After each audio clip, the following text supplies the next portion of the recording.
Hello there. According to a newspaper report, Great Britain will miss its export target significantly due to Brexit. The value of UK exports is unlikely to be the £1 trillion before 2035. That's what the Guardian reported on Monday, citing statements by Secretary of State Andrew Bowie. Former Prime Minister Boris Johnson announced in 21 that this goal would be achieved by 2030. The Prime Minister at the time, David Cameron, had even promised 2020 as the date. He said that in 2012, albeit long before the 2016 Brexit referendum. If the current trend continues, the value of exports will fall from 739 to 707 billion next year and rise again to 725 by 27. That's how The Guardian quoted an estimate from the Regulator Office for Budget Responsibility, or OBR. Secretary of State Bowie saw external shocks such as falling global demand, fluctuating exchange rates, and high inflation as the reasons for the weak figures. Unlike business representatives, he did not even mention Brexit.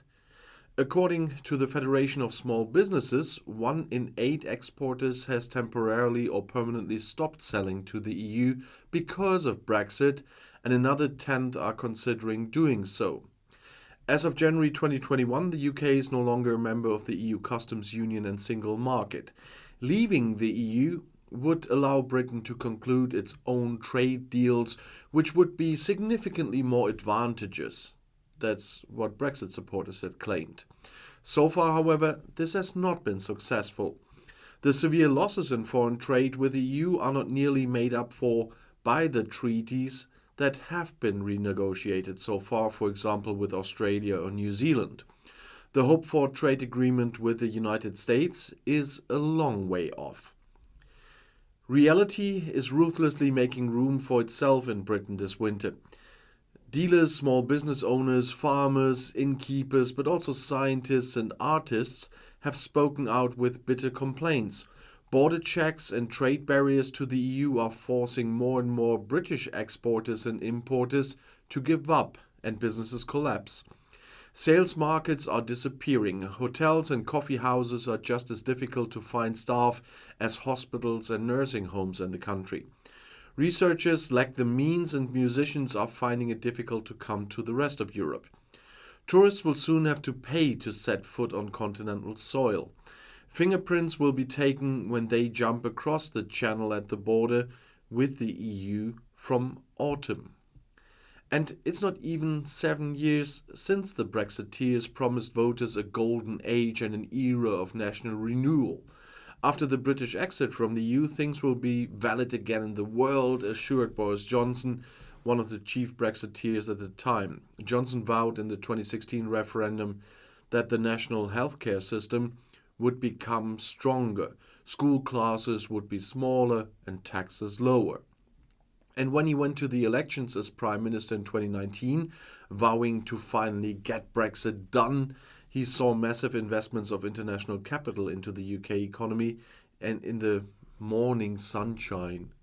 And Liz Truss and Rishi Sunak, who succeeded Johnson in quick succession last year, have stubbornly spoken the same language. But it had long since become apparent that Johnson's hard Brexit would bring, little sunshine to his compatriots.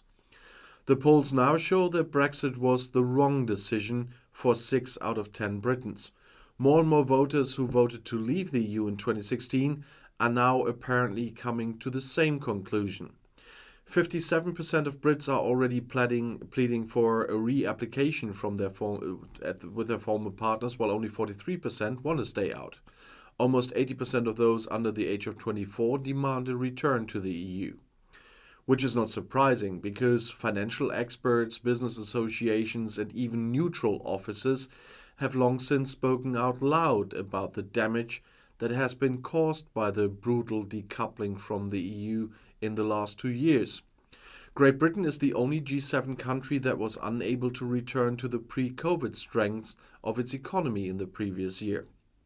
The British Court of Auditors has calculated the long-term slump in economic power caused by Brexit at 4% year after year.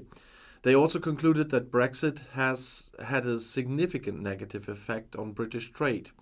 The trading volume is said to have fallen by 15% even.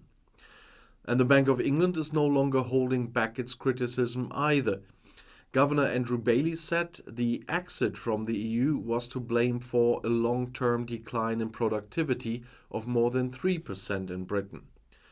The renowned Institute for Financial Studies believes that Brexit was clearly an economic own goal. Even the Conservative chair of the Finance Committee in the House of Commons, Harriet Baldwin, can see no Brexit dividend in the financial sector these days, with the best will in the world. And Lord Simon Wolfson, CEO of the clothing company Next, and originally an outspoken Brexit supporter, laments like many other business colleagues about the chronic shortage of foreign workers. "It's definitely not the Brexit I once wanted," he said. Former Tory leader William Hague, now Lord Hague, has attributed the recent spectacular collapse of domestic car battery company Britishvolt to lack of access to a big market, calling it part of the damage done to them by their own exit from the EU. Last summer, members of the government presented Britishvolt as a Brexit success story. However, very few Tory politicians have dared to speak openly about such facts and the shift in public sentiment. Party leaders and government continue to swear all the possibilities that they believe Brexit will open up for the UK at some point. And just to further fuel the belief in national renewal, thanks to their undiminished influence in the Conservative group, Brexit hardliners have now begun to light a pyre of EU law that, once fully ignited, will be revealed to the world to demonstrate British independence from Europe. According to the will of the Tory right wing, more than 4,000 laws adopted during EU membership are to be reviewed this year and deleted from British law at will by the government. Among other things, it's about environmental and consumer protection measures, as well as workers' rights fought for by the unions. And I'll see you in my next video. I'll be back.